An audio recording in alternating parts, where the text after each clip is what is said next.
할렐루야, 반갑습니다. 아멘, 할렐루야. 오늘도 하나님의 위대한 교회를 세우기 위해서 이곳 가운데 모신 여러분 환영합니다. 아멘. 우리 이렇게 한번 서로 인사해 보시겠습니까? 오늘 우리는 교회를 세우러 왔습니다. 오늘 우리는 교회를 세우러 왔습니다. 오늘은 교회를 세우러 왔습니다. 주님을 가장 기쁘시게 하는 교회를 세우겠습니다. 주님을 가장 기쁘시게 하는 교회를 세우겠습니다. 아멘. 오늘은 이제 네 번째 주일이죠. 짝수 주일이기 때문에 우리가 이제 하브루타 나눔을 오늘 원래 하는 주일인데요. 우리가 지난 몇 달간의 하브루타 예배, 두 번째, 네 번째 주에 하브루타 예배를 이렇게 좀 나눠봤는데, 이게 하브루타 말은 참 너무 좋은 것 같은데 막상 구체적으로 이걸 어떻게 해야 되는지 방법론에 대해서 우리가 조금 익숙하지 않은 부분이 있어서 약간 좀 혼돈이 있는 부분도 있고, 그리고 좀 정리되지 않은 부분이 있어서 특별히 이번 주에는 하브루타를 정확히 우리가 교회에서 왜 해야 되는지, 그리고 어떻게 해야 되는지에 대해서 나누는 시간을 가져보려고 합니다. 하브루타가 교회에 왜 필요할까요? 이전에 하브루타 강의 잠깐 들어보신 분도 있으시죠? 하브루타 교회에 왜 필요할까요? 왜 필요할까? 원래 교회의 모습이 하브루타 예배였습니까? 원래 교회의 모습이 하브루타 예배였어요. 훌륭하십니다. 이따 가져가시죠. 하브루타로 예배를 어떻게 드리면 될까요? 조금 구체적으로 우리 하브루타에 대해서 이전에 제 강의 거의 다 보셨죠? 보셨지만 복습을 너무나 사랑하는 저 딱 오늘은 진짜 10분, 자 1시간 강의를 10분 만에 한번 훑어보도록 하겠습니다. 자, 가능할지. 자, 지금 45분이죠? 시작부터.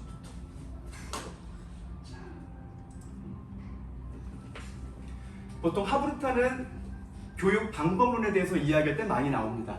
강의할 때 부모님들한테 여쭤봐요. 아이들 교육 왜 시킵니까? 물어보면 보통 왜 시킨다 그래요?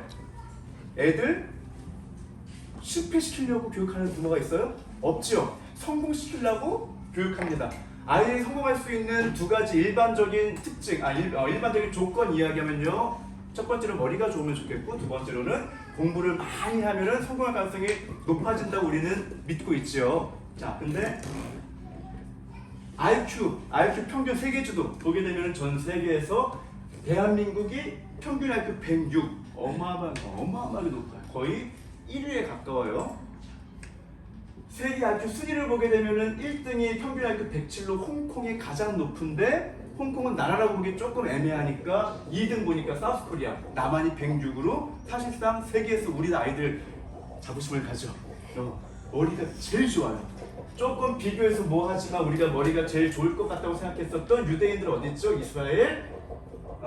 세계 33위, 평균 IQ 94, IQ 두 자리예요. 유대인들이 절대 머리가 좋지가 않아요. 자, 그러면 우리 아이들이 머리가 제일 좋고 노력은 어떨까? 공부는 제일 많이 할까? 조금 할까? 자, 2등하고 비교할 뭐가 없지요. 압도적으로 우리 아이들이 세상에서 공부를 제일 많이 합니다. 그러면 아까 우리 첫 번째 시작할 때 이야기했던 것처럼 머리가 제일 좋은 아이들이 노력을 제일 많이 하니까 세계 시장과 모두만 다 휘어잡으면 맞을 것 같잖아요. 근데 실제로 어떻다? 모든 경제 영역부터 시작해서 기업, 그리고 문화 영역, 인문, 사회 모든 분야를 다 아까 평균 IQ 두 자리밖에 안 되는 유대인들이 다 가져가고 있다는 거예요.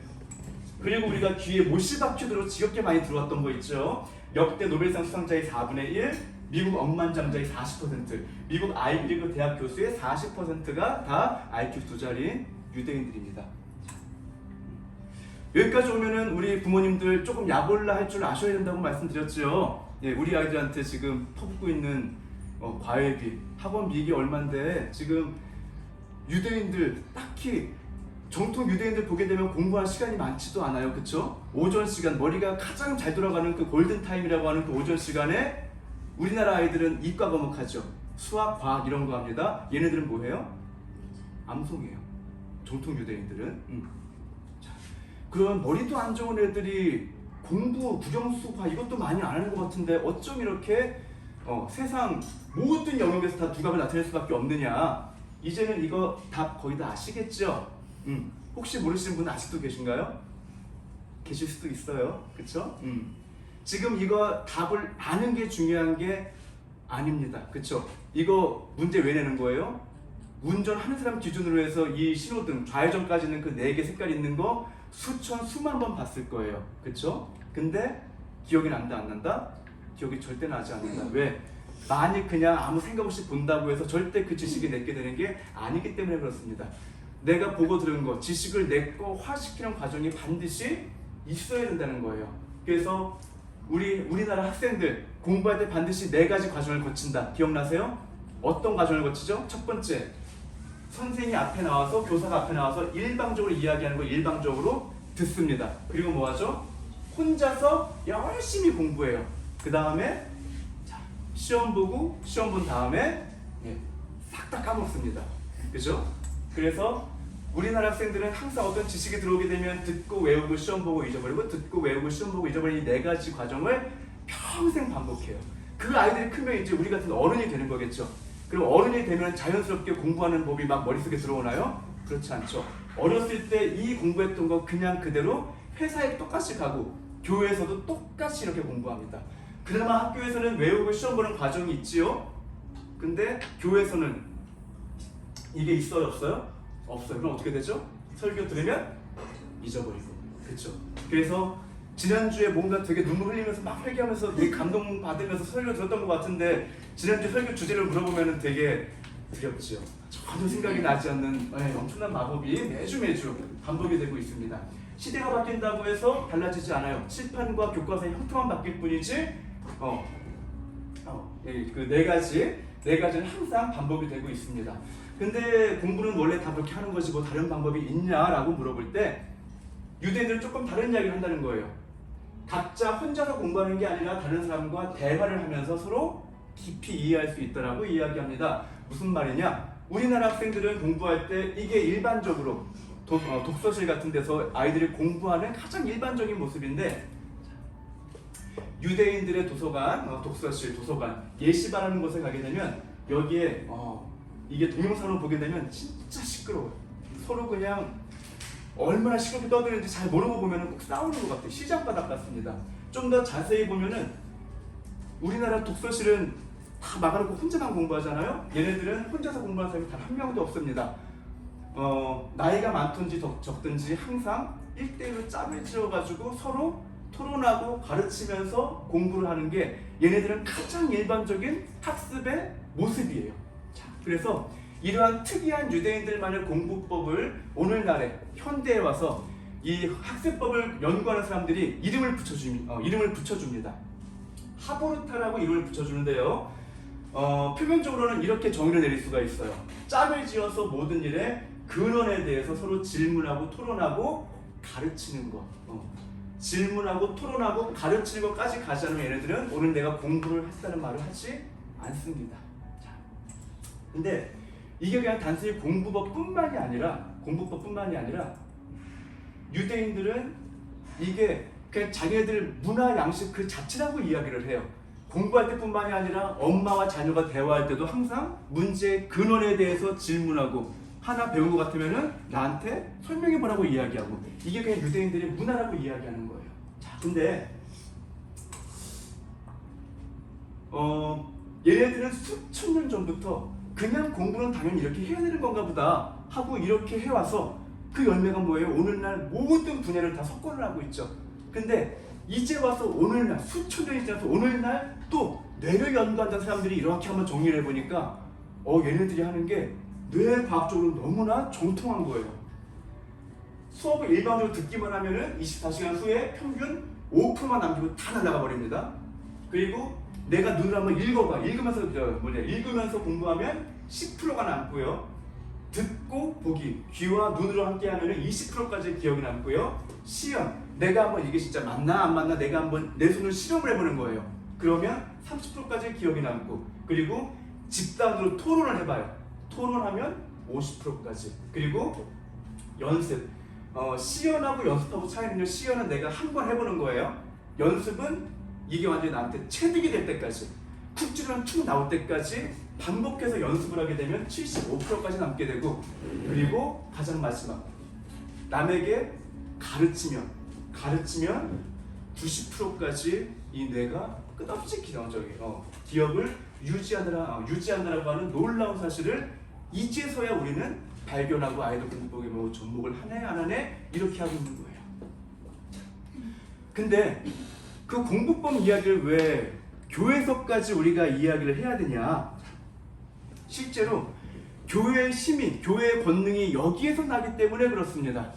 우리 디모데전서 4장 11절부터 16절까지 자 보이시는 분들 함께 크게 읽어보도록 하겠습니다. 시작. 너는 이것들을 명하고 가르치라. 누구든지 내 연수함을 업신여기지 못하게 하고 오직 말과 행실과 사랑과 믿음과 전도에 있어서 믿는 자에게 본이 되어 내가 이를 때까지 믿는 것과 권하는 것과 가르치는 것에 전념하라. 내 속에 있는 은사 곧 장로의 때에서 안수받은 때의 예언을 통하여 받은 것을 가볍게 여기지 말며 이 모든 일에 전심전력하여 너의 성숙함을 모든 사람에게 나타내게 하라. 내가 네 자신과 가르침을 살펴 이 일을 계속하라. 이것을 생각으로 내 자신과 내게 듣는 자를 구원하리라. 아멘. 이게 우리 교회의 거의 캐치프레이즈 같은 말씀이에요. 가장 중요한 말씀이고 주님께서 저에게 교회를 맡기시면서 가장 강력하게 새겨주셨던 말씀이 바로 이 말씀입니다.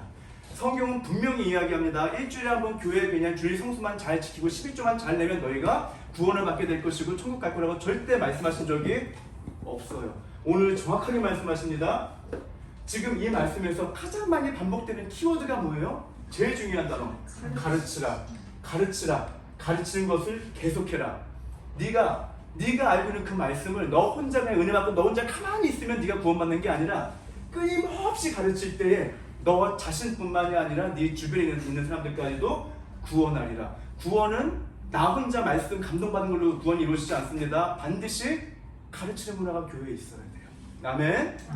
아멘. 자, 그래서 왜 그렇게 하나님께서는 말씀을 가르치고 또 가르치라고 강요를 하시는가? 왜 그럴까요? 복음을 가르치는 게 왜 중요합니까? 내가 살아내야지 가르칠 수 있기 때문에.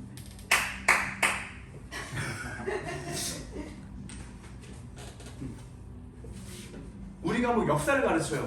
역사를 가르칠 때 내가 그 역사, 그 고려시대 내가 살아내지 않아도 가르치는 데는 전혀 문제가 없습니다. 맞죠? 근데 복음은 뭐예요? 복음은 삶이에요. 삶이기 때문에 내가 이 복음을 살아내지 않고서는 신앙 양심이라는 게 있어서 진짜 앞에 나와서 한번 복음 전해보세요. 진짜로 내가 어제 부부싸움을 대판했어. 근데 부부간에 사랑하라. 이거 앞에서 절대 설교를 할 수가 없어요. 절대로. 뭐 우리 한번 따라해 봅시다. 복음은 아는 만큼 가르칠 수 있는 게 아니라 아는 만큼 가르칠 수 있는 게 아니라 살아낸 만큼만 가르칠 수 있다. 살아낸 만큼만 가르칠 수 있다. 아멘. 그래서 하나님께서 복음을 계속 가르치려고 하는 건 다시 말하면 무슨 말이에요? 복음을 끊임없이 계속해서 살아내라는 명령과 똑같은 거예요. 근데 우리가 복음을 가르치라고 이야기하면 굉장히 부담스러워합니다. 그쵸? 앞에 나와가지고 뭘 어떻게 가르쳐야 되고 도대체 나는 뭐 대단한 간증이나 그런 것도 없는 것 같은데 나는 뭘 어떻게 준비를 해야 되나 되게 부담스러울 수 있어요. 그쵸?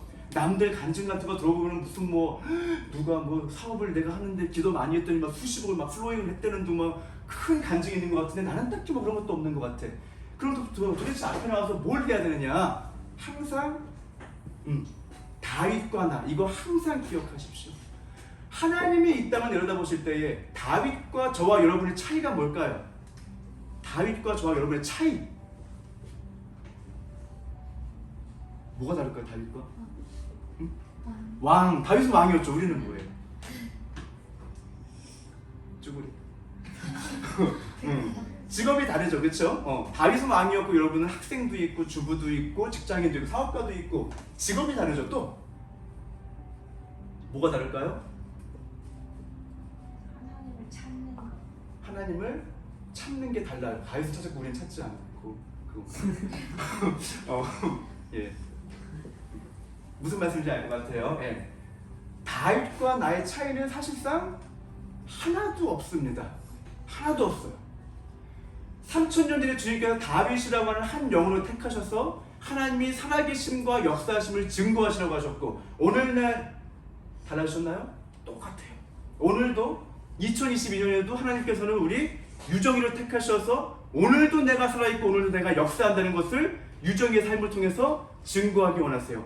하늘을 통해서 또 우리 설 대표님을 통해서 하나도 차이가 없어요. 다만 부르심의 영역이 다른 거예요. 그래서 우리가 다윗이 왜 위대했고 다윗을 통해서 하나님께서 그때 살아계셨으면 우리가 어떻게 할 수 있습니까? 다윗의 모든 것이 아주 솔직하게 기록되어져 있고 나뉘어져 있기 때문에 오늘날 3000년이 지나도 그때도 살아계셨구나 우리가 알 수 있는 거예요. 우리는 똑같은 의무가 있는 거예요.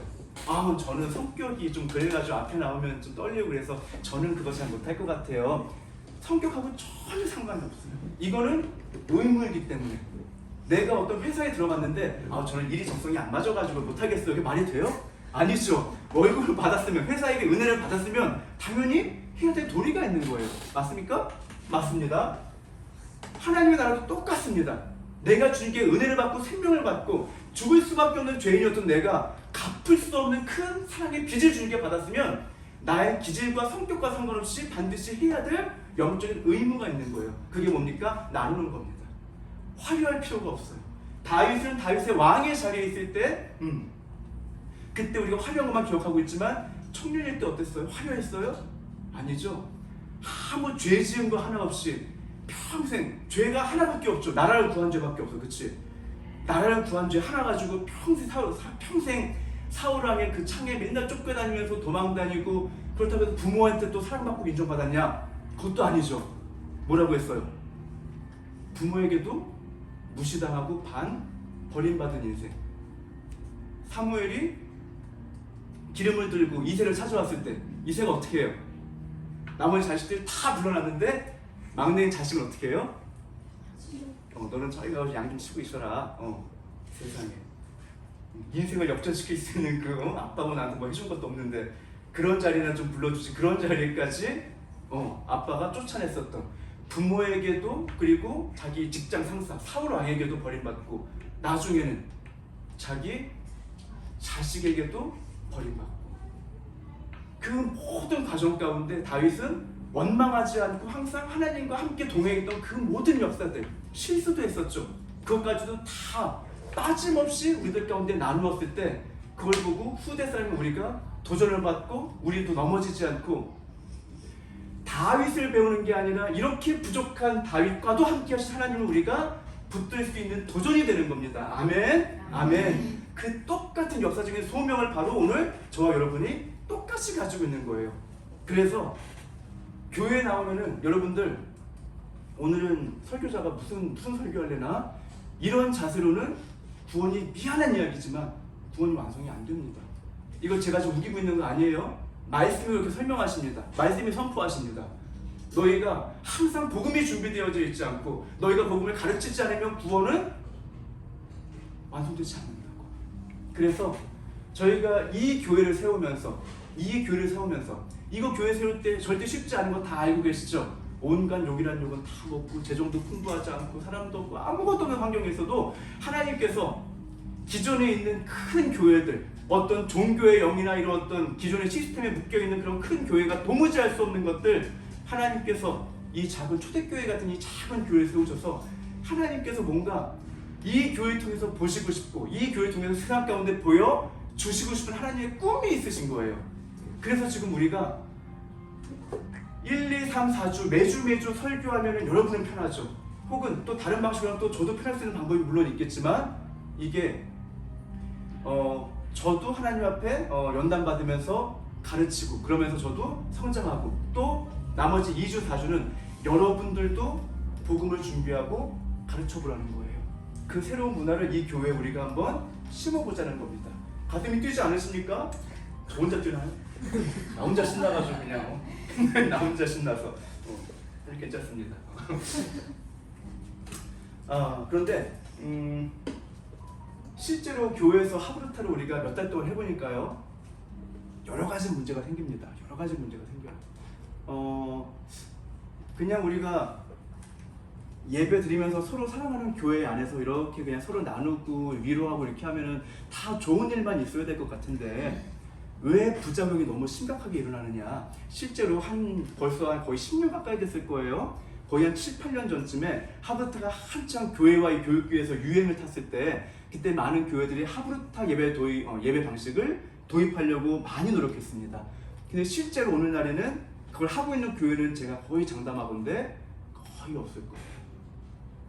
대충 이해가 돼요. 부작용이 너무 심하거든요. 부작용이 너무 심하거든요.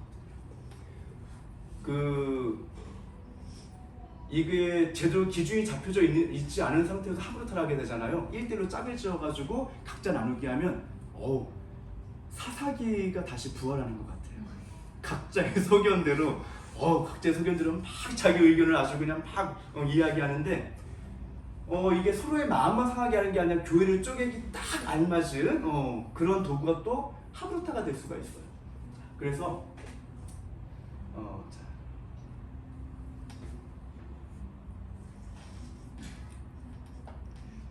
몇 시에 끊어드릴까요? 3시? 3시면 만족하세요? 진짜로? 뭐 재밌는 이야기가 많은데 왜 무슨 말이야? 이거 뭐야? 제가 무서워요. 눈빛이 무서워가지고 자꾸 이거 넘기고 싶어. 근데 요것만 그냥 간단하게 이야기하면 이건 어떤 걸 제가 설명드리려고 잠깐 가지고 왔냐면요. 여러분 초대교회 다 아시죠? 초대교회 문화. 졸림이 일어서서 들었어요. 할렐루야. 똑똑해 아주. 초대교회, 그 작은 교회, 로마 시대 때 얼마나 교회에 대한 핍박이 컸는지 혹시 아세요? 거기 예수 믿다가 잘못 잡히면은 그 당시에는 가로등 대신에 사람을 매달아가지고 불태웠어요. 사람을 가로등으로 썼어요. 그리고 혹시 여기 그 당시에 준비가 됐던가? 여기 있네. 이거 원형 경기장. 이거 로마에 가면 반드시 우리 구경해야 될 이거 문화재인데, 이거 다 예수 믿는 사람들이거든요. 예수 믿는 사람들, 이 사람들하고 이제 사자하고 싸움을 붙여요. 그럼 당연히 싸우면 안 되겠죠. 싸움을 붙이는 게 아니라 사실상 그냥 아주 잔혹하게 잡아먹혀. 개한테 한번 물려도 며칠이 아픈지 몰라요. 근데 사자한테 물어 뜯기면서 죽어가는 이게 정말 그 고통이 숨이 끊어질 때까지 고통스럽다 그래요. 온 몸이 다 죽을 때까지 물어 뜯기는데 또 이럴 때는 사람 목숨이 되게 질기다 그러거든요. 그래서 하여튼 로마 시대 때 황제를 섬겨야 되는데 황제 이외에 다른 신을 섬기고 있는 거잖아요. 지금 크리스찬들은. 그렇기 때문에 그 어떤 나라의 큰 반역자라고 생각을 해가지고 가장 잔혹한 형벌을 이 사람들한테 내려고 했습니다. 근데 그렇게 소망이 영원히 없을 것 같았던 그 로마의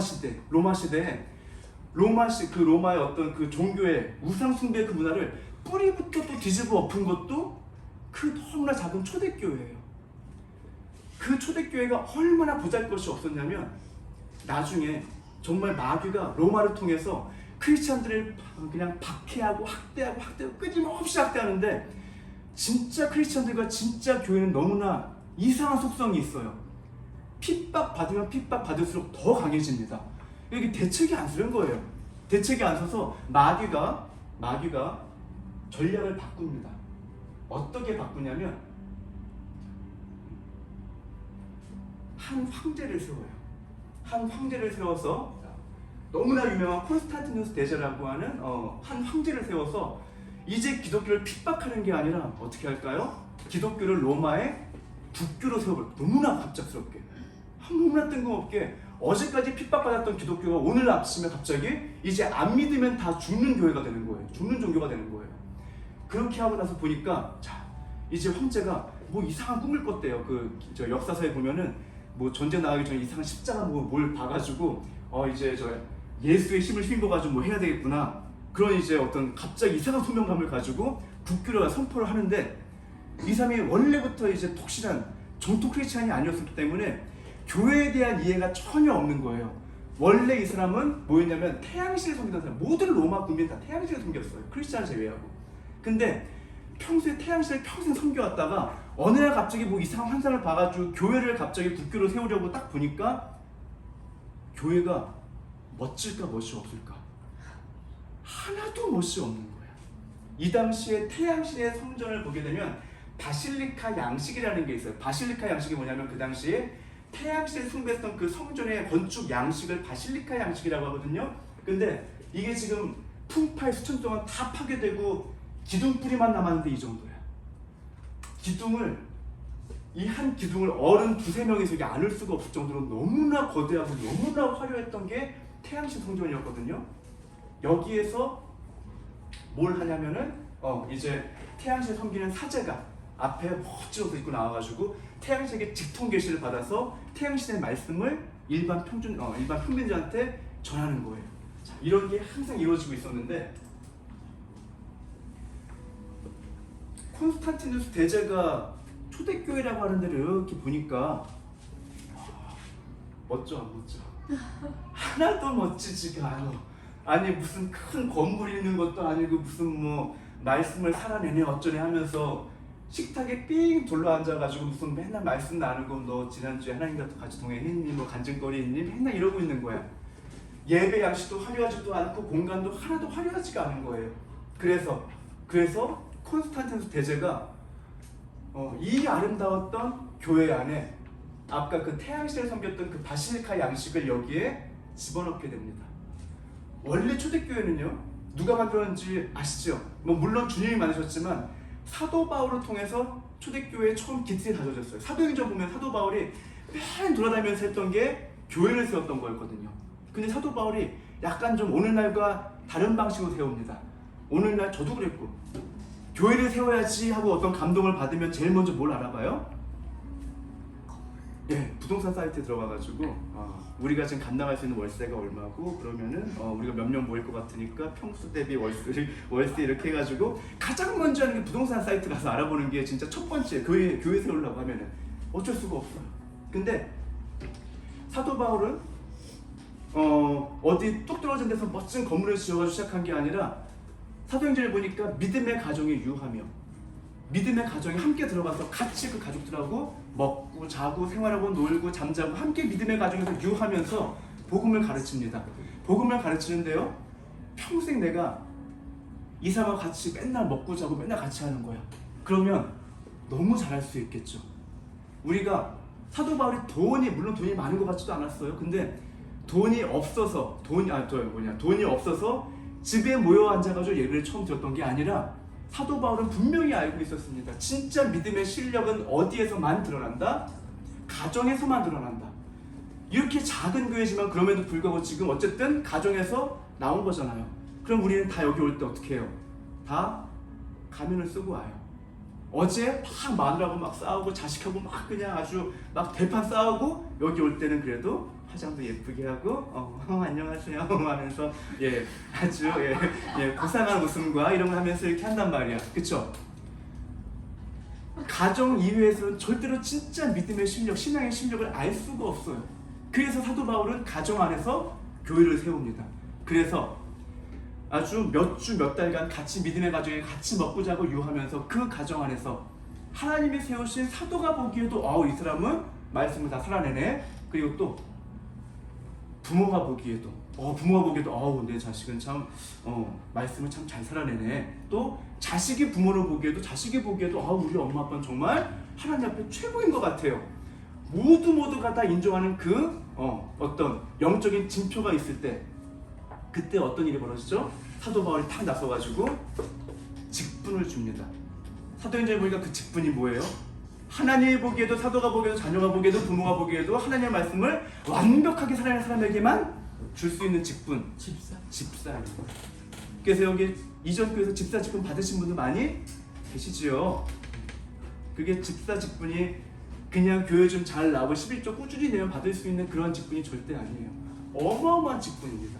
그래서 사도 바울은 집사라고 하는 그 평신도를 교회에 세우고 나서 그 다음에 자기가 거기에서 왕초가 돼가지고 그 교회를 계속 군림하고 다스리는 게 아니라 어떻게 하죠? 떠납니다.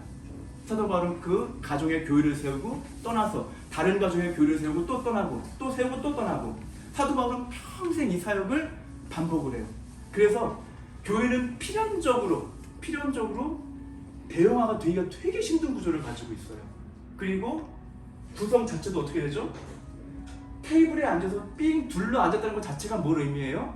지금 여기에 특별한 지금 리더십이 없는 거예요. 얘가 말하면 얘는 아니죠. 이분이 말씀하시면은 이분이 오늘의 리더십이 되는 거고, 이분이 말씀하시면 그 순간 또 이분이 리더십이 되는 거예요. 평신도가 스스로 말씀을 공부하고 이번 주에는 내가 하나님의 말씀을 내가 꼭 전해야지. 이 소명감을 가지고 일주일을 생명을 가지고 이 소명감을 가지고 살아낼 때 무슨 일이 벌어집니까? 이런 소명감이 없잖아요. 그러면 일상이 똑같은 일상, 아무 의미가 없어. 어제도 똑같고 오늘 똑같고 오늘 그냥 뭐 별다를 게 있나? 근데 사명감을 갖잖아요. 어제와 똑같은 오늘에서 어찌거나 내가 이틀 후면 내가 주일이네? 내가 말씀 전해야 되는데 생명을 다해가지고 말씀거리를 찾아 내고야만 합니다. 평범한 일상에서 주님의 메시지를 찾아 내고야만 하는 거룩한 영적인 습관과 근력이 길러지는 거예요. 그래서 정말 돈도 없고 아무런 권세도 화려한 것도 없어 보이는 이런 교회였지만 이때는 뭐가 있었죠? 하늘의 권능과 권세가 있었습니다. 그래서 길거리를 가다가 소경이 있어. 그럼 어떻게 하죠? 이 당시의 교회는 어떻게 해요? 성도들은 돈이 없잖아. 돈이 없으면 내게 은과 금은 없거니와 나에게 가진 것 예수 그리스도 이름으로 명하노니 일어나 걸으라. 돈도 없고 가진 것도 아무것도 없었지만 오직 뭐밖에 없어요? 오직 예수 이름밖에 없었기 때문에 이 당시에는 크고 화려하지 않았으나 능력이 있었어.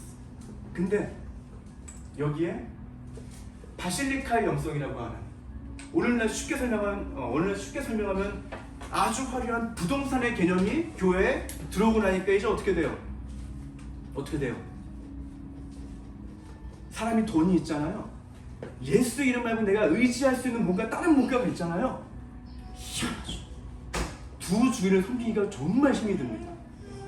그래서 부자가 죄는 아니지만 부자가 천국 가는 게 어때요? 낙타가 바늘귀에 들어가는 것보다 힘들다고 이야기를 해요. 정말 희한해요. 거기다가 이제 교회에 재정이 생긴 대신에 권능은 사라지고 또 너무나 끔찍한 문화가 들어오게 됩니다. 아까 잠깐 말씀드렸다시피 원래 초대교회는 어땠어요? 모두가 삥 둘러 앉아가지고 모두가 리더십이고 모두가 의무적으로 한 주 동안의 말씀을 준비해서 주일에는 의무적으로 말씀을 전해야 됐어요. 근데 태양신 그 예배 양식이 어땠다고요? 바실리카 양식의 가장 대표적인 구조가 이겁니다. 무대와 총중석이 나뉘어져 있어요. 무대와 총중석이 나뉘어져 있어서 일반 평신도들은 다 여기 앉고 여기는 오직 누구만 신의 계시를 보고 들을 줄 아는 사람만 여기에 혼자 서서 일주일 동안 자기가 보고 들은 신의 계시를 일방적으로 쏟아냅니다. 이게 태양신 예배 양식이었어요.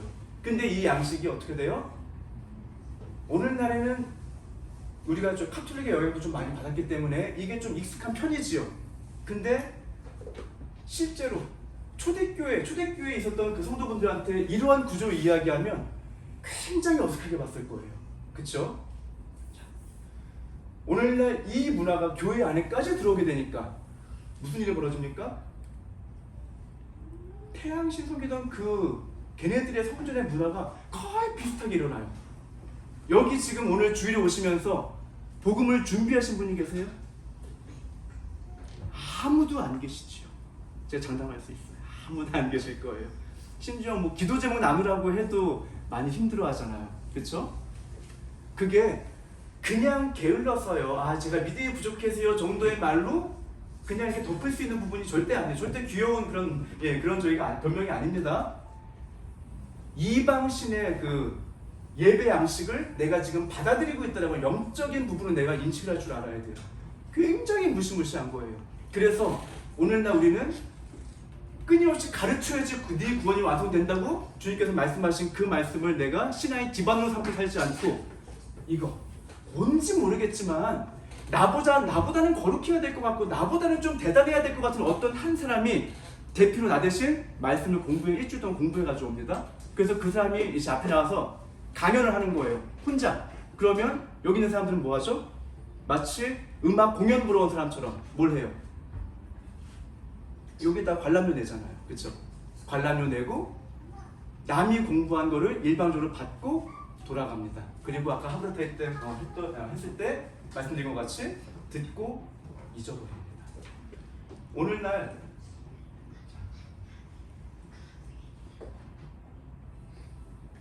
어떤 통계 자료를 보니까 수도권에 50m마다 하나씩 교회가 있는 지역도 있대요. 어마어마하죠? 교회가 정말 밤에 이제 불 다 꺼졌을 때 밤에 이렇게 저희가 15층인데 이렇게 보면은 교회 진짜 많아요. 교회가 어마어마하게 많아요. 근데 그 큰 로마 제국에 몇 안 되는 초대교회가 있었을 때 로마가 뿌리부터 뒤집어 엎어졌는데 이 작은 대한민국 이 남한 땅덩어리에 교회가 50m마다 수만 개의 교회가 세워도 시간이 가면 갈수록 이 땅은 어떻게 돼요? 점점 소망이 없다고 고백밖에 나올 수가 없는 거예요. 왜 그렇습니까? 교회의 숫자가 문제가 아닌 거예요. 진짜 교회의 영성을 가진 교회가 얼마가 남아있는가. 주님은 교회의 숫자를 보지 않으시고 진짜 하나님 마음에 합한 그 한 교회를 오늘도 찾고 계십니다. 오늘 우리 메타노이아가 그 한 교회가 되길 간절히 소망합니다. 아멘. 그래서 이전에 저희 가정에서도 이렇게 가정 예배를 드렸었는데요. 시간이 참 빨리 가죠. 자, 그래서 이제 본론 약속 지킬게요. 3시에 다 끝내야 자, 그럼 이제 우리가 하브루타 좋은 거 알겠네요. 하브루타에 나와 또 내 말을 듣는 자의 구원이 다 여기 달려 있네요. 그러면 이제 뭘 알아야 되겠어요? 하브루타를 어떻게 해야 되는가? 자, 제가 개인적으로 준비했었던 하브루타에 대한 10계명이 있었어요. 이거 제가 하브루타 연구하면서 이 10가지는 반드시 있어야 되겠다라고 해서 제가 10가지 준비한 게 있었는데 오늘 여러분들의 열화와 같은 성화에 힘입어서 저희가 딱 5개만 하고 오늘 5개만 하고 마치도록 하겠습니다. 제목은 10계명이지만 오늘 딱 5개만 할 거예요. 하브루타 하실 때 이거는 근데 굳이 교회에서 1대1로 대화를 하든가 아니면 교회에서 토론을 하든가 더 나아가서 가정 안에서 대화를 하든가 아까 분명히 말씀드렸죠? 여러분 이렇게 가정 단위로 모여가지고 예배하는 이 공간은요 이전 사도행전 그 시절로 이야기하면 그 회당에 가까워요. 회당은 크리스찬 가정 단위가 나와서 서로 토론하고 서로 막 가르치기도 하고 예수님도 그 회당에 가가지고 많이 가르치셨거든요. 그런 개념이 지금 여기에 가까워요. 진짜 교회는 어디냐? 아까 어디라고 했죠? 진짜 교회는 가정이에요. 여러분들은 이 회당에 나와서 하나님의 말씀을 서로 가르침을 주고받고 이제 실제로 어디에서 살아내야 되는 거예요. 가정교회 지금 다 이제 파송되는 겁니다. 1시간 후에. 그럼 가정에서 살아내야 되는 거예요. 하브루타는 여기에 사교에서 배우는 게 아닙니다. 가정에서 꼭 이렇게 하시길 바랍니다. 자, 하브루타가 우리에게 독이 되지 않게 하기 위해서 첫 번째, 이거 꼭 기억하셔야 됩니다.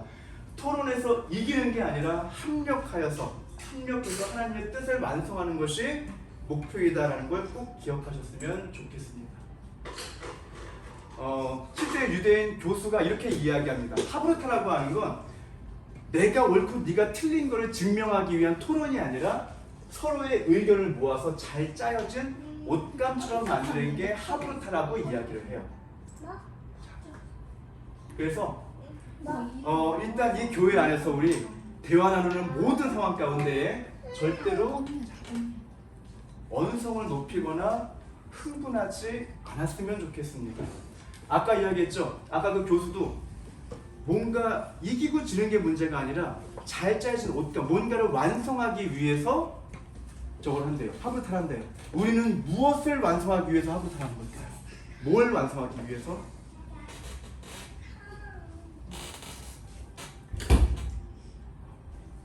성령의 열매, 하나님의 성품을 함께 이 공동체 안에서 완성하기 위해서 하브루타를 하는 거예요. 그러면 지금 누가 옳고 그른 게 지금 중요해요, 안 중요해요? 그게 중요하지 않아요. 내가 조금 져주더라도, 내가 조금 억울하더라도 목표가 뭐예요? 온유와 겸손과 화평과 양손을 이루는 것에 지금 우리의 대화의 목표가 있는 겁니다. 그래서 절대 교회 안에서는 언성을 높이거나 혹은 마음 상한다고 해서 뭐 이렇게 삐져 있거나 다른 어떤 행동을 하지 않기를 소망합니다. 아멘. 이게 첫 번째 마음가짐이에요. 자, 그럼 하부타의 두 번째, 굉장히 중요합니다.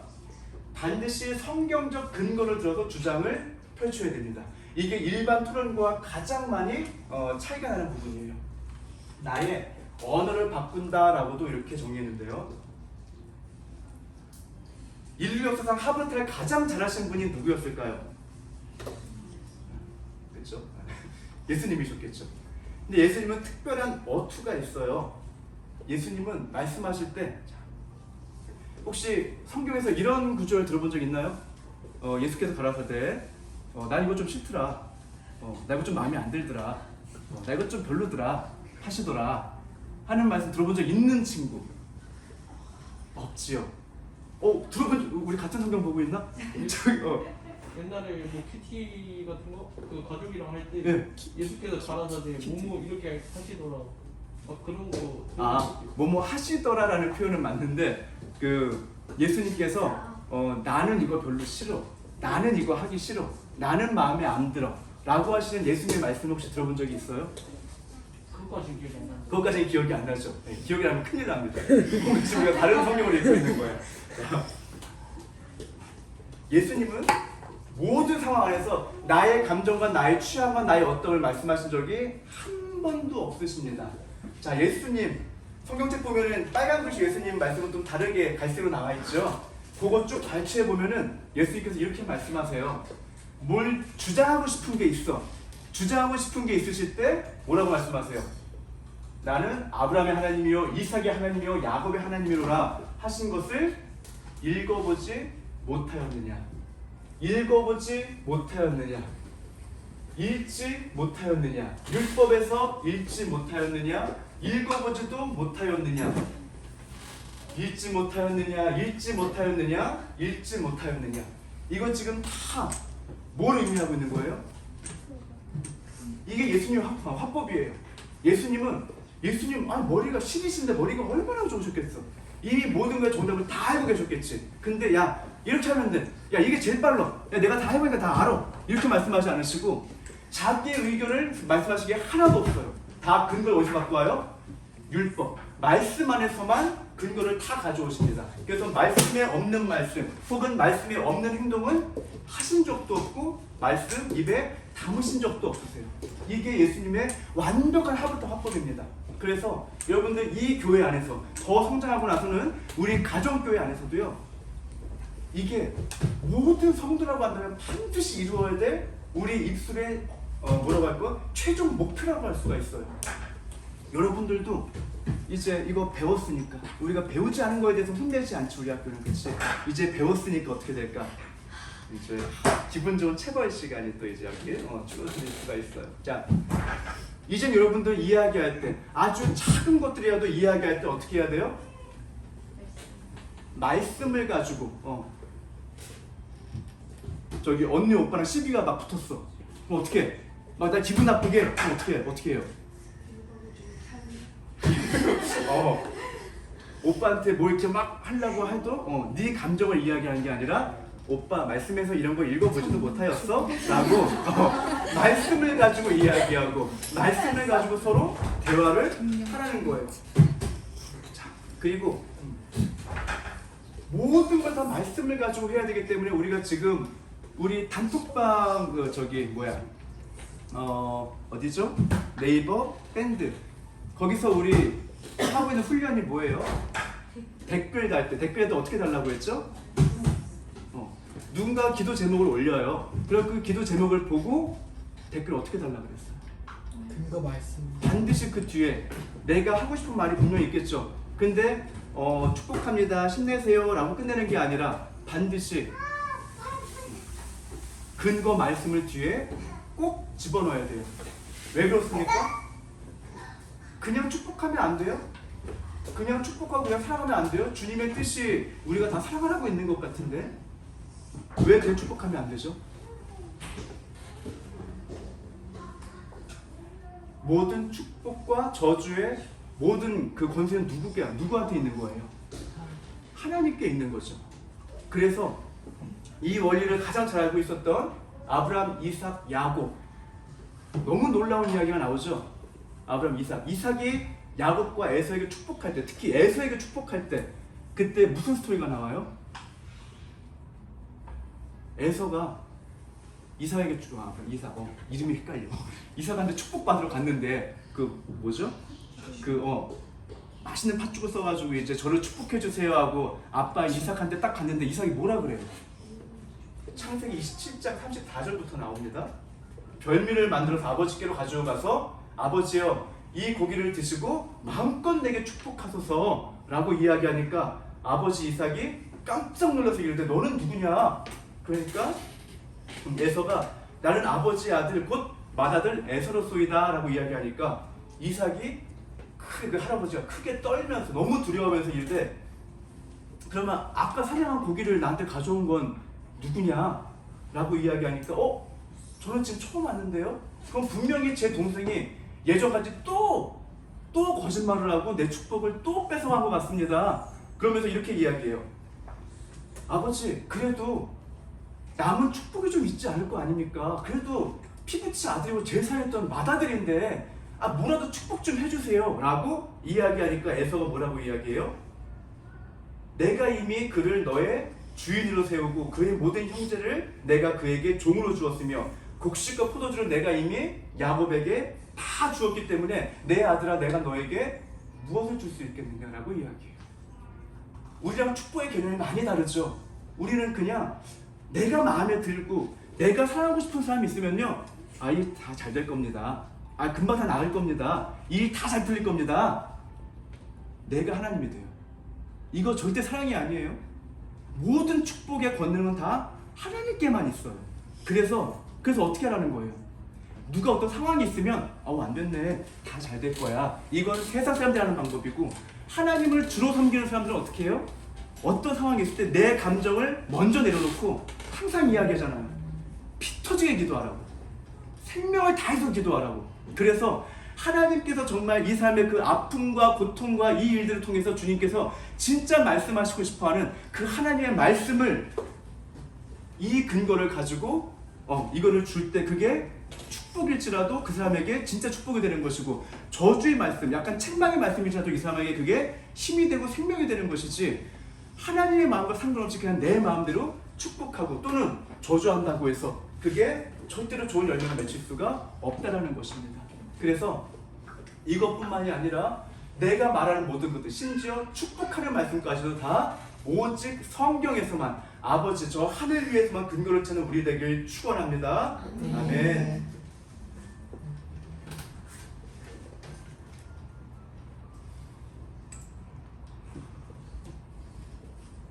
그래서 요거 적용은 이렇게 하면 좋을 것 같아요. 예배 시간에 가정 예배 시간에 가정에 들어가서 일상의 이슈를 좀 이렇게 놓고요. 오직 성경 말씀으로만 답을 찾는 게임을 그냥 가정 예배라고 하면 부담스러울 것 같아서 그냥 게임을 한번 해봅니다. 그래서 하루에 10분 정도 이상 말씀으로만 대화하는 게임을 해도 너무 좋을 것 같아요. 오직 말씀으로만 과연 대화가 가능할까? 정말 필요한 훈련입니다. 그래서 저희 아내를 포함해서 몇몇 분들 저한테 조금 답답함을 호소하시는 분도 계세요. 그거 좀 빨리빨리 좀 해주시면 안 되세요? 라고 하는, 물론 이렇게 부드럽게 이야기하진 않습니다. 아내가 이야기할게요. 어쨌든 이렇게 이야기하는데 근데 뭐 빨리빨리 할 수도 있겠죠. 뭐 대단히 어려운 걸 저한테 요구하는 건 아니에요. 우리 아이들한테 아주 기본적인 것, 뭐 공부 좀 더 열심히 해라, 혹은 뭐 청소를 좀 이렇게 하든가 열심히 하거나 아니면 설거지를 당번을 정해가지고 이렇게 좀 돌아가면서 해라. 사실 제가 이거를 잔소리같이 아이들한테 그냥 이야기하면은 요 잔소리 한 번 하는데 10초도 안 걸립니다. 그쵸? 이거 어려운 말이 아니에요. 근데 너무나 상식적인 말들, 꼭 필요할 것 같은 그 한마디를 아이들한테 한번 던지는 그 순간에도 그냥 하는 게 아니에요. 아이들한테 공부를 열심히 하는 말을 내가 해야 되겠구나. 그러면 붙잡아 놓고 공부 열심히 해? 라고 하는 게 아니라 그 말씀을 가지고 얘네들이 왜 공부를 열심히 해야 되는지 성경에서 근거를 찾고 세상의 어떤 일들 가운데서 증거를 찾고 하나의 완벽한 하나님의 말씀 설교집으로 나오지 않으면 아이들한테 절대 이야기하지 않습니다. 아무리 필요한 말처럼 느껴질지라도 전 이게 하나님께서 기뻐하시는 양육법이라고 믿어 의심하지 않아요. 자녀들은 부모에게 순종해야 되지만 부모는 또한 자녀를 노엽게 하면 안 됩니다. 애들한테 지금 평생 잔소리 우리 많이 해봤잖아요. 또 부부싸움 같은 거 할 때 남편이나 아내한테 잔소리나 그런 거 수도 없이 이야기해봤잖아요. 사람이 바뀝니까? 절대 바뀌지 않아요. 절대 바뀌지 않아요. 그거 다 경험해봤죠. 오직 뭐만 진리의 말씀으로만. 그래서 예수님께서 말씀하신 것 같이 내 입에서 나가는 말이 사람의 말이 아니라 영이니라 말씀하신 것 같이 공부해라는 이 말이 사람과 엄마의 어떤 잔소리의 말이 아니라 하나님의 영이 되어 나가는 그 순간까지 복음으로 말씀으로 준비하고 이 아이들의 머리와 가슴이 아니라 이 아이들의 영을 때리고 영을 흔드는 우리 교회, 우리 부모님들 되시길 축원합니다. 아멘.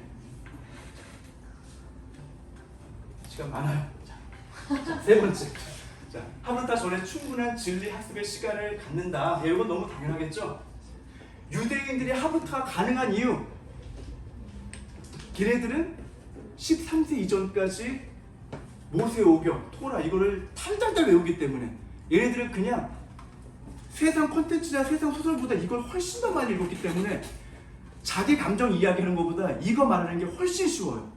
그렇기 때문에 걔네들은 무슨 말을 해도 뭐예요?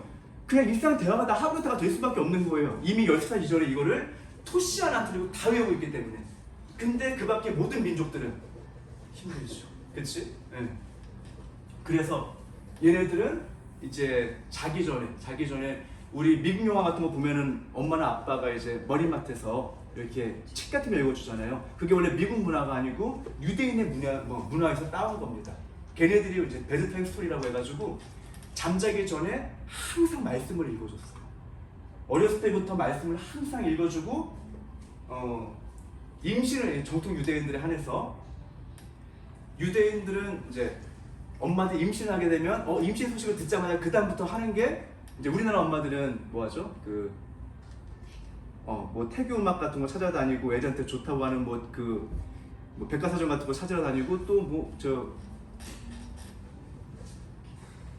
회복하는 거기 뭐죠? 갑자기 생각이 안 나네. 산후조리원 같은 거예요. 그때부터 이제 알아보기 시작하는데 전 세계에 산후조리원 알아보는 문화 우리나라밖에 없다 그래요. 아무도 그런 거 하지 않고 뭐 우리 할머니 때는 뭐 그냥 애 하나 나면은 그냥 미국 한국 이제 확 마시고 바로 뒷산 올라가 또 홍매고 이렇게 까고 하면은 되는데 산후조리원 자 농담이고 요거 임신했다는 소식이 들리면은 그때부터 이제 술을 넣기 시작합니다. 그래서 하나님의 말씀을 가지고 술을 넣기 시작해요. 아이가 뱃속에 있을 때부터 엄마가 하루 종일 이거 술 놀려면은 이거 하나 잘못하면 이거 뜯을 수도 없잖아요. 한자 정말 생명을 다해가지고 온 집중을 다해서 이 말씀에 집중을 해서 태어나면은 이제 강보라고 하죠. 성경은 강보. 아이를 쌓는 이거를 말씀으로 쌓아요. 뱃속에서부터 말씀으로 태어나자마자 말씀으로 쌓고 그리고 이제 성장하는 과정에서는 엄마 아빠 하루도 빠지지 않고 머리맡에서 사람들 뇌에 대한 책을 읽어보면은 자기 전에 읽었던 거를 뇌가 가장 오래 기억한다고 합니다. 자기 전에 항상 말씀을 읽어주고 이렇기 때문에 하브루타가 가능한 건데 이거는 뭐 하나의 말씀이에요. 그렇다고 하는데 다른 문화권, 우리나라 문화권에서는 이게 너무나 힘들기 때문에 우리는 지금부터라도 피 터지게 말씀을 새겨야 됩니다. 그래서 3계명 적용은 이렇게 하면 좋을 것 같아요. 언제까지 말씀을 공부해야 되냐? 내 입에서 이게 딱 뭐라고 할까요? 이걸 징표로 삼으십시오. 내가 이 정도면 이제 말씀을 더 이상 공부를 안 해도 괜찮을 것 같아. 어디까지? 내 입과 머리에서 나라는 단어, 내가라는 단어, 내 거라는 단어 이게 완전히 사라질 때까지 그때까지 말씀에 완전히 파묻혀서 사셔야 돼요. 이게 어려울 것처럼 보이지만 이게 아니면 정말 소망이 없어요. 삶에 소망이 없어요. 이게 이 훈련이 되지 않잖아요? 사역자라고 해서 남한테 되게 큰 시험을 줍니다. 제가 예전에 다녔던 교회에서 설거지를 제가 직접 제가 옆에 들었던 말이어서 아직까지 잊혀지지가 않아요. 저기 설거지, 제가 설거지 당번이어가지고 돌아가면서 설거지 이렇게 하고 있는데 거기 사모님이 어떤 이제 다른 여자 집사님들하고 막 대화를 하고 있는 거예요. 대화를 하는데 어떻게 사모님이 이렇게 말씀하시더라고요. 나는 그 설거지 이게 저기 있으면 그 수축구멍 있잖아요. 거기에 음식물 찌꺼기가 끼잖아요. 그걸 이제 비닐봉투에 이제 빼서 버려야 되잖아. 근데 나는 그거 만지는 게 너무 싫더라라고 이야기하는 거예요. 근데 여기 그거 좋아하시는 분 혹시 계세요? 나는 그거 만지는 게 너무 행복하다. 난 느낌이 너무 좋다. 얘기하시는 분 혹시 계세요? 아무도 안 그거 좋아서 하는 사람이 아무도 없거든요. 근데 그거 왜 해요? 왜 하죠? 그것도 왜 우리는 기쁨으로 해야 되죠? 다 싫어하는 거? 왜 그래요? 그거 수채구멍 뽑는 거 좋아하는 사람 아무도 없고, 내가 먹지 않은 설거지, 남이 먹던 설거지 내가 한 게 아닌데 내가 대신 설거지하는 거 좋아하는 사람 아무도 없는데, 우리 교회는, 모든 교회는 왜 그걸 기쁨으로 당연히 해야 되냐? 우리가 그 예수의 은혜를 받았기 때문에 그런 거예요. 은혜를 갚는 겁니다. 내가 죽어도 갚을 수 없는 내 핏값, 내 이 죄의 모든 대가를 주님께서 다 치러주셨는데 너무 감사해요. 그래서 내가 주님께 꼭 갚고 싶습니다. 내가 이 은혜를 꼭 주님께 갚고 싶어요 라고 했더니 주님이 뭐라고 말씀하세요? 너희 중에 가장 작은 자 한 명에게 한 것이 곧 나에게 한 것이다 말씀하시면서, 너희 주변 사람들 위해서 네가 살라고 말씀하셨기 때문에, 그래서 누구나 하기 싫어, 누구나 지저분해, 누구나 억울하고 너무나 귀찮아, 하지만 하나님께 내가 빚을 갚는다는 그 거룩한 소명의식을 가지고 내가 하는 거예요. 근데 그분 훌륭하신 분이세요. 훌륭하신 분이신데 다만 뭐가 안 된 거예요? 이 훈련이 안 된 거예요. 아직까지도 그 사모님의 자아 안에는 내 거, 내 수고, 내가 먹었던 거, 네가 먹었던 거, 이 개념이 아직까지 남아있었기 때문에 그분은 자기도 모르게 툭 그냥 그게 나온 겁니다. 바꾸셔야 돼요. 내 입에서 내가, 내 소유, 이 의견이 완전히 사라질 때까지. 그때 비로소 믿지 않는 사람들이 세상과 완전히 구별된 우리를 바라보고 우리를 변화시킨 주님을 기대하며 교회 가운데 나오게 될 줄 믿습니다. 아멘. 그리고 이제 앞으로 당분간의 짝수주일에는요, 당장 이렇게 붙어 앉아가지고 막 이렇게 나누게 하는 게 아니라 하브루타, 오늘 좀 길죠? 좀 짧게 할게요. 하브루타에 대한 이런 것들을 조금씩 또 이렇게 강해같이 1주, 3주에는 창세기 강해가 나가고 2주, 4주에는 교회론에 대해서, 그리고 교회 안의 문화라는 주제를 가지고 조금씩 먼저 좀 나누는 시간을 가진 다음에 그 다음에 하브루타라는 게 조금 더 효과적일 거라 생각이 듭니다. 나쁘지 않겠죠? 예. 그리고 네 번째, 자, 요거는 5번은 금방 끝나요. 4번. 자, 조금 참아주세요. 자, 먼저 공감대가 형성되기 전까지 함부로 의견이나 답을 제시하지 않습니다. 교회 안에서 싸움이 혹은 가정 안에서 싸움이 일어나는 가장 큰 원인 중에 하나가 바로 이거예요. 왜 가정 안에서 우리 예배 드리는 거 다 너무 좋잖아요. 근데 가정 안에서 예배 끝까지 드리는 가정은 되게 찾기 힘들어요. 또 하나님을 다 사랑한다고 이야기하지만 그 사랑하는 문화가 계속 지속되는 교회 찾기가 진짜 많이 힘이 듭니다. 왜 그럴까요?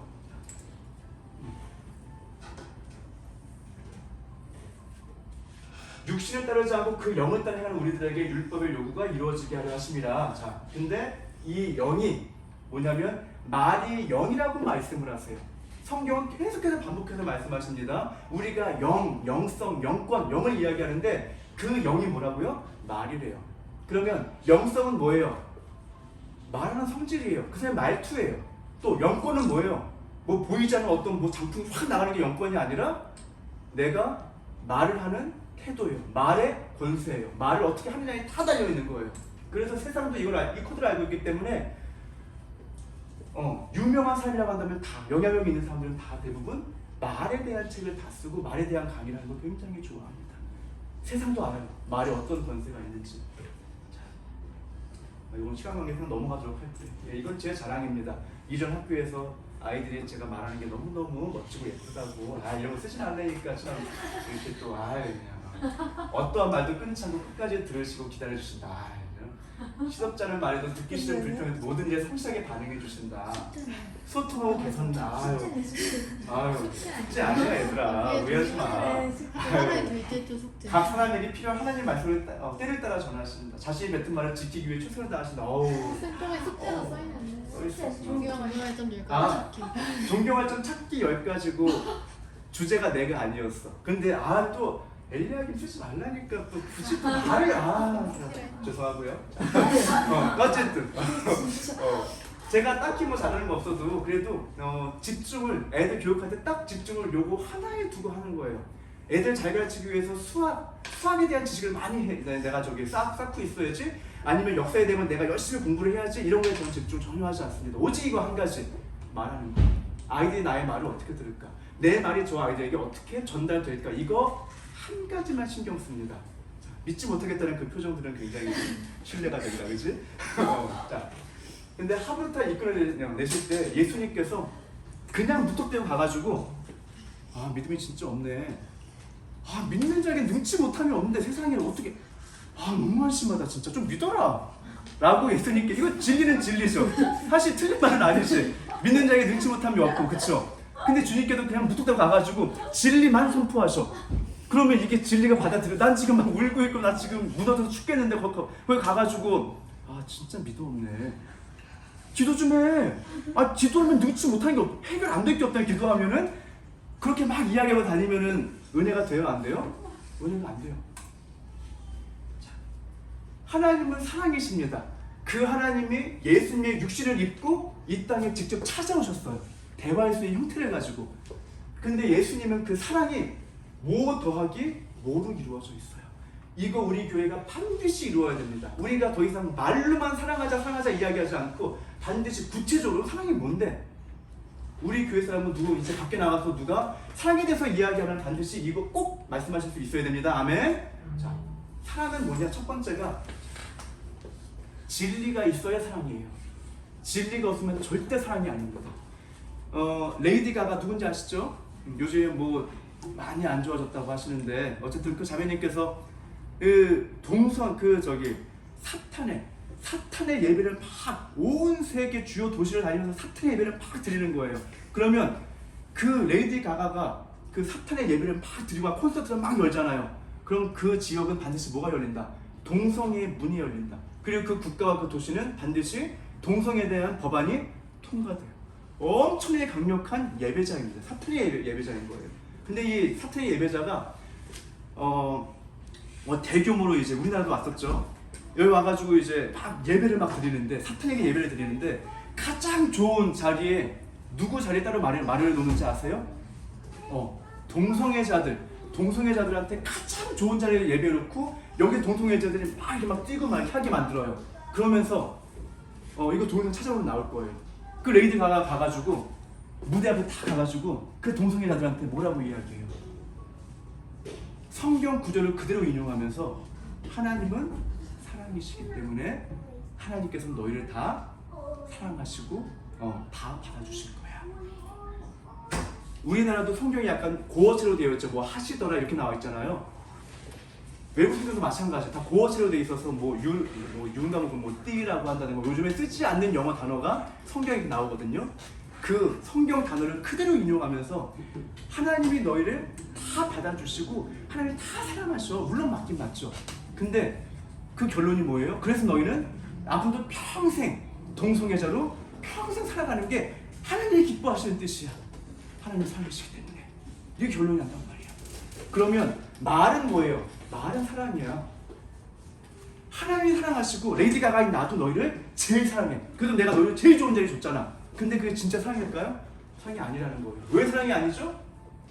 진리가 아니기 때문에. 하나님은 동성애를 가장 가증한 죄라고 분명히 말씀하시거든요. 진리가 아닌 것들을 가지고 가서 사랑을 이야기할 때 그건 절대 사랑이 아니라는 겁니다. 자, 그러면 사랑이 되려면, 진짜 사랑이 되려면 진리가 있어야 되고, 또 뭐가 있어야 됩니까? 자, 공감이 있어야 됩니다. 이 두 개 중에 하나만 빠져도 사랑이 완성되질 않아요. 공감은 무슨 말이에요? 아까 잠깐 예시 든 것처럼 엄마들이 애들한테 거짓말해요? 안 해요. 항상 좋은 말. 너 그렇게 살면 큰일 나. 너 공부 좀 해. 너 그럼 어떻게 하려고 그러니? 이거 다 맞는 말이거든. 예를 이렇게 살면 앞으로 10년 후에 큰일 나거든요. 앞으로 10년 후에 큰일 난다고 하는 진리를 가지고 엄마는 애한테 가요. 그 진리를 가지고 애한테 딱 갔을 때 애한테 그게 사랑으로 받아져요? 안 받아져요? 절대 받아지지 않아요. 왜? 진리인데 왜? 공감이 없었기 때문에. 엄마는 내가 무엇 때문에 힘든지, 뭐가 좀 고민하고 있는지 그거에 대해서 먼저 이야기해 주지 않고 그냥 진리만 드립다 계속해서 이야기하기 때문에 엄마의 말은 다 100% 진리임에도 불구하고 하나도 사랑으로 받아들여지지가 않는 겁니다. 자, 그래서 예수님의 사역은 이 한 말씀으로 완벽하게 존리가 될 수가 있어요. 이거 무슨 말씀인지 다 아시죠? 요한복음 11장 31절부터 35절까지 말씀입니다. 무슨 말씀이냐면요, 예수님께서 이제 마리아와 그리고 마리아의 그 오빠가 되나요? 그 나사로가 죽어버리게 된 거예요. 나사로가 죽어버리게 돼가지고 예수님 조금만 더 빨리 오시지 왜 이렇게 늦게 오셨냐고. 빨리 오셨으면 우리 나사로 죽지 않을 수 있었을 텐데 펑펑 웁니다. 마리아가. 이 가족들이 다 펑펑 울어요. 근데 시동이가 얼마 전에 인형을 산 게 있거든요. 같이 목욕을 하고 이제 하다 보니까 이제 목이 돌아가는 부분인데 여기에 이제 틈이 있으니까 여기 물이 찬 거예요. 그래서 물을 빼려고 이제 목을 이렇게 딱 뺐어. 근데 물을 이렇게 빼야 될 거 아니야. 그런데 그냥 싫어니까 그냥 아이고 그냥 오늘 처음 사귄 내 친구가 죽었다고 그냥 그렇게 와 세상을 잃어버린 것 같은 그런 통곡이었어. 그렇게 통곡을 하는데 아빠 입장에서 어때요? 울 일이 아니에요. 울 일이 아니지. 왜? 아빠는 시롱이는 한번 뽑힌 그 목을 다시 늘 능력이 없어. 그러니까 얘한테는 이건 그냥 버리는 장난감이 된 거야. 근데 아빠는 다시 힘을 줘서 뽁 하면은 이렇게 맞출 수 있는 능력이 있거든. 그럼 그 능력이 있는 나한테는 이게 하나도 울 일이 아니에요. 그래서 시롱이가 막 진짜 나라 잃은 것 같이 펑펑 울고 있는데 웃음밖에 안 나오더라고. 야 시롱아 아니야 아빠 해줄게. 진짜 웃음밖에 안 나와. 기가 막혀서 웃음밖에 안 나와요. 이 상황과 그게 다를까요? 같을까요? 똑같죠. 마리아나 다른 인간들은 죽은 자를 살릴 수 있는 능력이 없어요. 그래서 한 번 죽으면 끝나는 거예요. 그래서 영원히 나사를 보지 못하겠지 하고 펑펑 울어요. 근데 죽은 자를 살리실 수 있는 능력이 있는 예수님은 울 일이 아니에요? 일어나 걸어라. 한마디면 그냥 일어나는 거예요.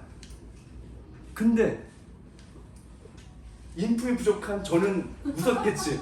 야 이거 뭐 울고 있냐 내가 왔는데. 야 봐봐 자 걸어라. 사랑하지. 신기하지 않냐? 나 같았으면 이렇게 했겠지. 제 성격 나 정도 인품이면 그렇게 했을 것 같은데. 자 예수님은 뭐라고 말씀하세요? 어떻게 해요?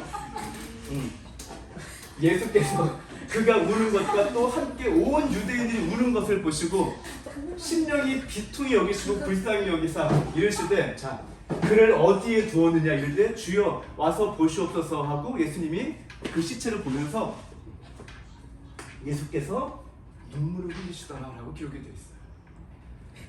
절대 예수님 입장에서 이게 울 일이 아니에요. 근데 울어주세요. 그래서 예수님이 어떤 사람한테 다가가더라도 모두가 예수님 앞에서 마음을 열 수밖에 없어요. 그냥 정답만 이야기하지 않거든요. 이렇게 하면 잘 돼. 그 말은 누구나 할 수 있거든요. 성경 한두 번만 읽으면 정답을 애도 이야기할 수 있어요. 근데 뭘 안 돼요? 진짜 사람이 없으면 먼저 가서 울어주지를 못해요. 진짜 내 딸이 내 아들이 우리 학생들이 우리 엄마가 아빠가 뭐 때문에 이렇게 힘들어하는지 먼저 가서 울어주고 난 다음에 그 다음에 말씀의 권능을 행할 때에 그때 비로소 그 사람의 육신뿐만이 아니라 마음과 영까지 소생되게 될 줄 믿습니다.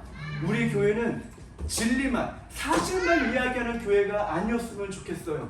반드시 먼저 가서 함께 울어주고 먼저 사랑하고 그 다음에 길과 빛을 전달해주는 예수를 닮은 교회 되길 축원합니다. 아멘.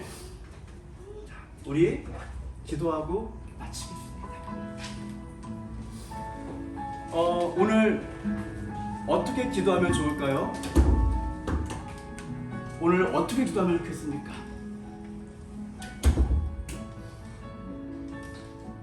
아까 처음 시작했을 때 이야기한 것처럼 하나님께서요, 여러분들이 여기에 어떤 마음을 가지고 오든지 내 소원이 어떻든지 상관없이 하나님께서 이미 이 교회를 향한 주님의 꿈이 있는 줄 믿습니다. 오늘 주님께서 이 교회를 통해서 보고 싶어 하십니다.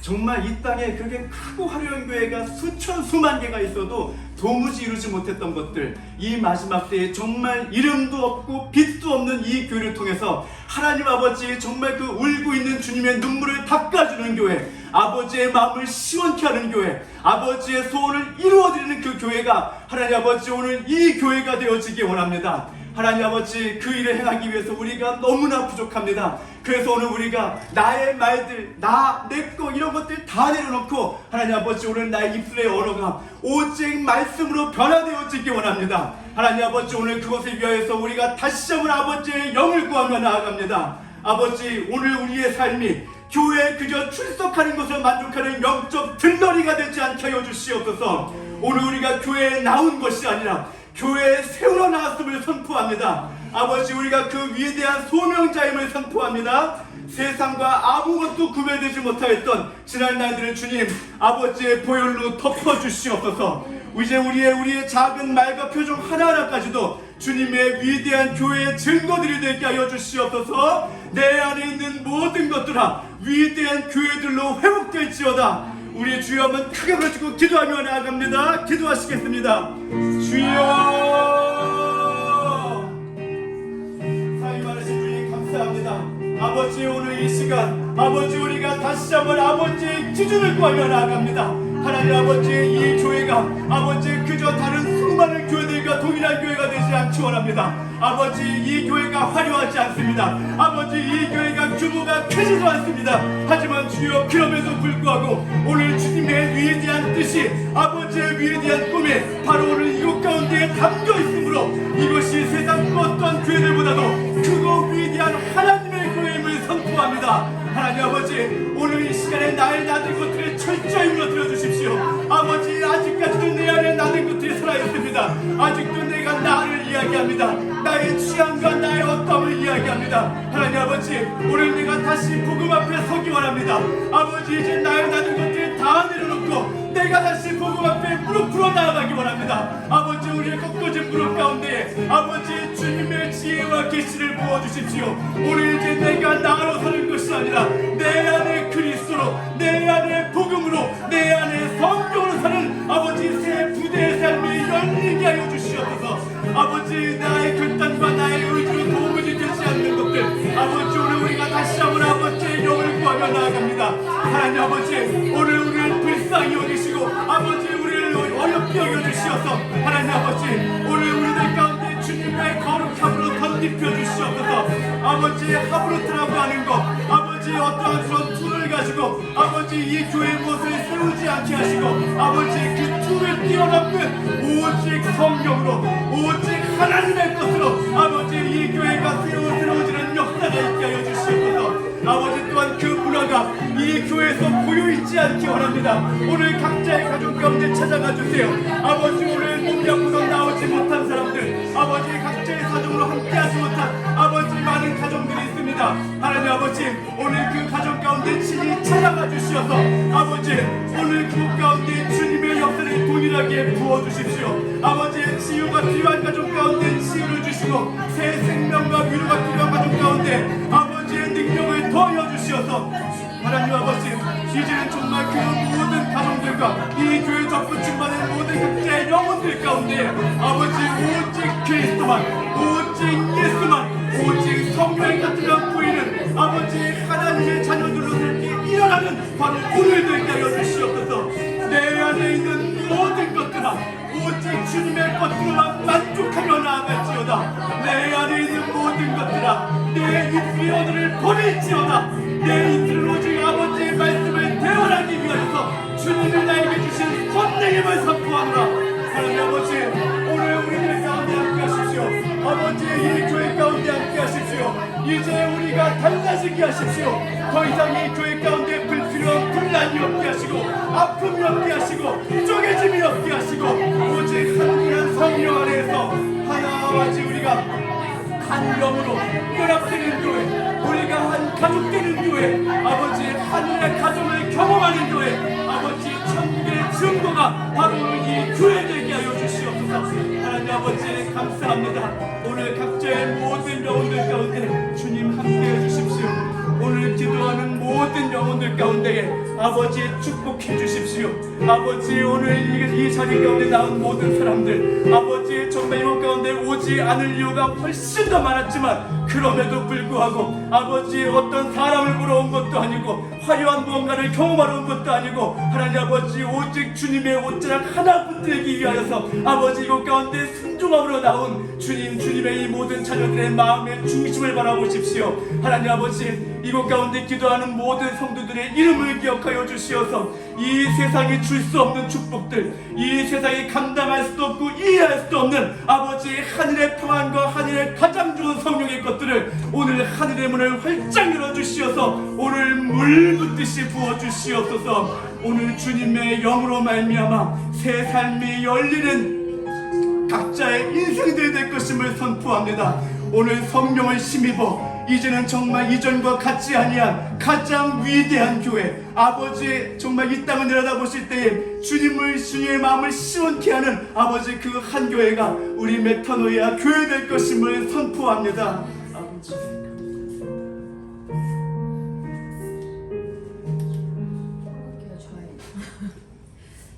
주님 감사합니다. 아버지 주님 오늘 저희가 주님을 기억하고 이 시간과 이 자리를 지켜 예배드리는 가운데 주님 저희가 빈손으로 오지 않았습니다. 아버지 우리가 먹고 마시고 입고 하는 모든 것들이 주님께서 우리에게 주신 은혜인데 하나님 우리가 살아가면서 그것이 마치 원래 내 거였고 내 거에서 주님께 선심 쓰듯 그렇게 조금 덜어드리는 그런 엄청난 무지와 죄를 반복하고 살고 있지 않은지 회개합니다. 하나님 과부의 두레돈을 기뻐 받으신 주님께서 아버지 우리가 정말 우리의 삶 가운데서 주님께 모든 것들을 넉넉히 드릴 수 있게 하시고 아버지 그것을 드린다 하더라도 우리의 삶이 전혀 주님께서 베푸시고 주시는 모든 것들 가운데 안전하고 풍성할 것을 항상 믿고 신뢰할 수 있게 도와주시옵소서. 아멘. 아버지 정말 어린 아이가 무엇을 입고 먹고 마실지 그리고 어떻게 먹고 어떻게 살아야 될지 고민하지 않듯이 아버지 우리도 주님께서 우리를 고와 같이 내버려 두지 않으셨고 아버지 정말 이 세상의 만물이 주님 것이로되 우리를 주님께서 풍성히 입히시고 먹이실 줄 알을 우리가 압니다.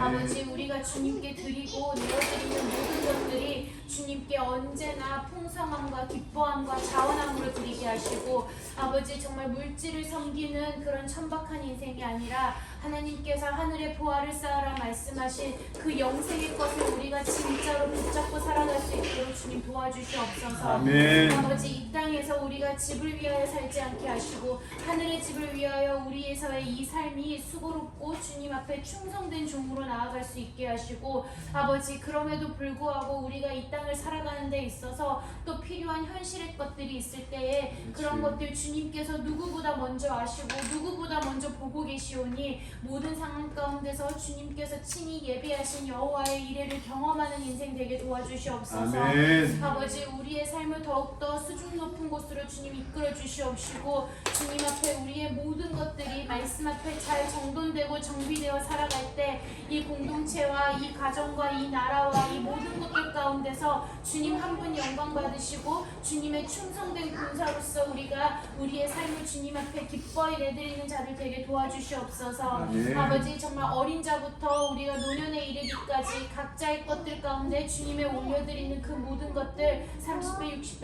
100배 기억하시고 열매 맺어 주시옵시고 복에 복을 주시옵소서.